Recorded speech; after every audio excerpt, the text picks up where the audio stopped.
Well, each and every Monday we do our best of the weekend. I'm not sure there was a better weekend than for our next guest as the college football season kicked off on Saturday. We already have our first FCS over FBS win. Montana State went into Albuquerque and knocked off New Mexico out of the Mountain West Conference. Of course, their head football coach is the pride of Buxton, North Dakota. Mr. Brent Vigen is good enough to join us to start our week off with a bang. Vigs, a full heads up. I sent my little man off to kindergarten for the first day today, so my emotions are all over the place, just to let you know. But you've been old hat. Do you have any tips for me for today? You've done this a few times. Well, the first time it is different. By 2 and 3, I don't think it was a big deal. But yeah, that first day of school is always a rite of passage, so to speak. Crazy day. Congrats, man. I know you're already joking with me off air. We're already on to this week in Utah Tech, but you've been a part of so many big wins, especially at North Dakota State. Describe when the clock hit zero Saturday, the emotions of this one. Well, really proud of our guys for just hanging in there. That was not a great performance, from beginning to end by any means. Anytime you really give a team 14 points, very uncharacteristic for us to, fumble twice at quarterback and just the way the ball bounced, they were able to pick them both up and score. It's tough to win football games when that happens and you don't get anything back, whether it's a defensive touchdown or a special teams touchdown. But there was never any external panic, I think, on our sideline. You're always kind of at least I was looking at the clock to say, okay, we got enough time. And we had, by and large, moved the football all day. And then defensively, I think, yeah, the 31 points is up there, but they didn't score offensively in the second Nope. half. So our defense, those are situations where there can become a lot of finger pointing as the offense has given up 14 points and all that, but our guys stuck together and, believed in it. And ultimately the end results, the end result. So very thankful to get out of there with a win. Vigs, when you get it to 31-21, they punt and pin you deep. Like, what was it, your own, I think, 3 or 4 yard line. But then you have the 93-yard touchdown. Describe that moment on the sideline thinking, okay, we have a chance to win this game. Well, I told our offensive coordinator, Tyler Walker, this obviously can't be very methodical. We need to get a couple chunk plays in here. I knew he'd called a run on first down. We had offsetting penalties on that first down play. So we call another run. I think, it was still really windy at the time. I think that's the one thing I don't know if TV caught was just how windy it Yeah. was for most of the fourth quarter. Yeah, so you hit that run, and now it's a one-score game, and there's plenty of time at that point in time to finish it out. So we kind of did obviously what we had to do to not burn any more clock to get the score, and I would imagine the confidence on our sideline grew immensely, and the doubt on their side did the same. They had a possession where they looked like they're going to pick up a first down. We just showed it. They drop it. You guys got to be going nuts. You get the ball back and go right down the field. Yeah, we were fortunate. They dropped a couple passes in that fourth quarter, and when games are on the line, you need guys to make plays, and we had guys make plays on our side. They didn't, and I think that it might be as simple as that. Our guys remained in the fight and remained confident. You practice the 2 minute. Touchdown to win scenario all the time. And we've had a few of those games, thinking about last year, South Dakota State was a Yep. touchdown to win, and we ultimately scored a touchdown, but then it got erased. Idaho was touchdown to win, field goal to tie, and we easily could have scored a touchdown on that drive, but we left it to a field goal attempt, and we missed a field goal attempt. And then against NDSU, it was a tie game either to win, and we couldn't close out that drive. So we've been there before. Tommy Malotte's been there Yep. before. So, you act like you've been there before and you go and execute. And that's just what we did. You mentioned, Tommy, to have a 4-year starter, Vigs at quarterback. What kind of, I guess, calmness that gave you on the sideline? No, we've got the guy that can lead a comeback. Well, I think one thing is those two turnovers could could bring a young, Yeah. inexperienced guy to his knees. And Tommy didn't get off to a great start, but he hung in there. And I thought, as we scored 2 quick touchdowns in the second quarter, you said, okay, he's getting in a groove, getting in a rhythm, and then that happens right after halftime. But to have an experienced guy, to have a confident guy, to have a competitor like he is, yeah, it allows you to do those types of things. I think what we did and even the plays he made on that last drive, some were routine, but there's a couple, where he stood in there in the face of pressure and, found a receiver on the other end. So, you know, great for Tommy because he's becoming more and more a complete quarterback. We don't need to rely on him solely just to run the football, and I think that was very evident on Saturday. Well, I have to imagine, I'm not a great football mind. Did you know you could run that well? You ran for 362 yards. Did you have confidence going in? We can move the ball on these guys?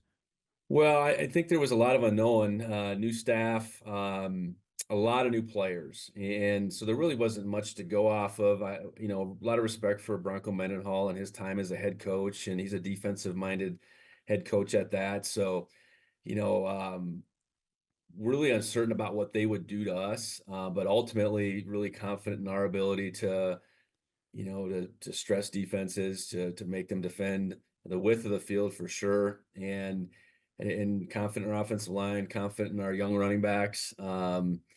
So yeah, and a lot of that happened obviously in the fourth quarter when we needed it the most. And that's typically not how it plays out for us. It's more of a consistent grind. But right from the start, we were able to run it, and um, to be able to continue to stay in that mode, even though we were down 17 uh, in the third quarter, was that was very important to us getting the chance to win the game. From your Mountain West experience and FCS experience, I'll ask you this. Why in the world would a Mountain West team ever schedule an FCS or a Big Sky or Valley team ever again? That's 7 times now a Mountain West school has lost in the last 4 years to an FCS team. Yeah, that's a great question. I don't know if there's a those games are sometimes scheduled 3, 4, 5 years out. They don't know exactly what they're getting themselves into. Obviously, in this case, Bronco Mendenhall wasn't the head coach. Right. He wasn't the one that signed off on it. Um, you're desperate for games. I know as we look to fill out our schedules and in the years coming, moving forward, it's hard to find games. So I get where that's maybe an issue for everybody, and sometimes they maybe don't do their homework, I guess. Let me ask you here. So this is week 1 or week 0 even. Now you're on to Utah Tech. You got on the road. By the way, who did the scheduling? You got back-to-back road games. What's that about? Not sure. I know I agreed to this New Mexico game week 0, but then this was a 2-for-1 with Utah Tech, so I Okay. suppose they slotted it wherever. But what can this do going forward? Have a big win like this. You already have high expectations. How can this help you going forward? Well, I think that our ability to close a game out like that, that hopefully can go a long ways. So no matter what situation we get ourselves into, we know we got a shot with this team. And at the same time, we've already had our morning meetings where we're going to practice here at 9. And my message to the team this morning was, hey, we got to go in this meeting room and watch this game, and don't gloss over the things that we need to get better. Just because you win, sometimes that's human nature to look beyond all the improvements. When you lose, they smack you right in the face. So I hope that's the case this morning. A lot of those things that we feel like are correctable on our end can happen, and then that happens this week. We played Utah Tech last year and got after them pretty good, but they have a new coaching staff, new players, and they haven't played. So a lot of unknown into this week too, and we need to see relative improvement in a lot of those scenarios that didn't quite play out, the way we wanted to on Saturday, and down the stretch. I don't know, but it's a win. I know when it comes down to it, as many of these wins you can stack up, Yep. however you get them, at the end of the season, it really doesn't matter what they look like. There's a win and there's a loss column, and the more wins you have, the better.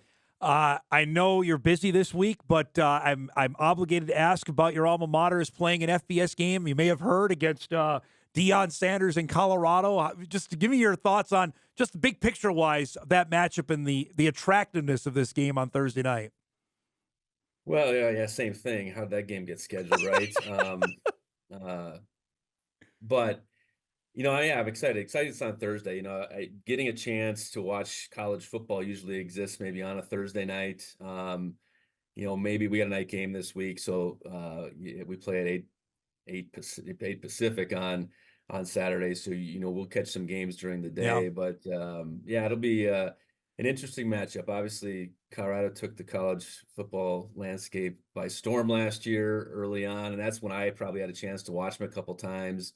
And then that obviously didn't play out very well over the course of the season. We played NDSU in our last game last year, so know what they're capable of. So I'd imagine it's going to be a really good game. And, I know NDSU is planning on going out there and winning the game. Last thing before I let you go, I don't want to get you in recruiting trouble, but did I see your another son is going to be playing at Montana State? Yeah, I suppose I can talk about my own son. I can definitely confirm that we recruited him, and I think I know where he plans on going. How exciting is that? How big a deal is that in the house? It's got to be fantastic. Yeah, I think what you want is success for your kids. I think, and people a lot of times ask us, hey, what do we do? What do we do for hobbies? A lot of it as you have kids growing up is you follow their sports careers. And Jake playing all three sports all the way through high school, and basketball, baseball, football, and now playing on our roster. Grant having narrowed to football and basketball, but having the success winning a state championship in basketball last year, and Luke's still playing three.